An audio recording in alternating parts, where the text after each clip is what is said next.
यह कहानी एक छोटे से गांव के बारे में है, जहां एक साधारण लेकिन ईमानदार आदमी रहता था। उसका नाम रामू था। और वह एक बहुत ही मेहनती किसान था। रामू का जीवन सादगी से भरा हुआ था। वह अपनी छोटी सी खेती में दिन रात मेहनत करता, फसल उगाता और अपनी पत्नी मीरा और 2 बच्चों का पेट पालता। गांव में रामू की ईमानदारी की मिसाल दी जाती थी। एक बार की बात है जब गांव में भयंकर सूखा पड़ा। सभी किसान परेशान थे, क्योंकि खेतों में पानी की कमी के कारण फसल बर्बाद हो गई थी।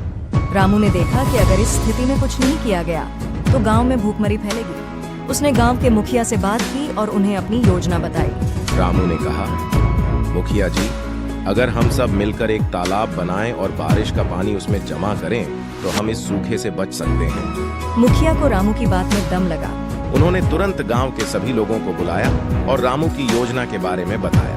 गांव के लोग पहले थोड़े संशय में थे, लेकिन रामू की ईमानदारी और उसके नेक इरादों को देखते हुए उन्होंने उसकी बात मान ली। तालाब बनाने का काम शुरू हो गया। रामू ने खुद दिन रात मेहनत की और अन्य लोगों को भी प्रेरित किया। कुछ ही महीनों में तालाब तैयार हो गया और फिर जैसे ही बारिश का मौसम आया, तालाब पानी से भर गया। गांव के लोगों के चेहरे पर खुशी की लहर दौड़ गई। रामू की ईमानदारी और उसकी दूरदर्शिता की वजह से गांव के लोग एक बड़े संकट से बच गए थे। अब फसलें फिर से उगने लगीं और गांव में खुशहाली लौट आई। इस घटना के बाद रामू का सम्मान गांव में और बढ़ गया। लोग उसे न सिर्फ एक अच्छे किसान के रूप में जानते थे, बल्कि एक ऐसे इंसान के रूप में भी जो दूसरों की भलाई के लिए अपनी सारी मेहनत लगाने के लिए तैयार था।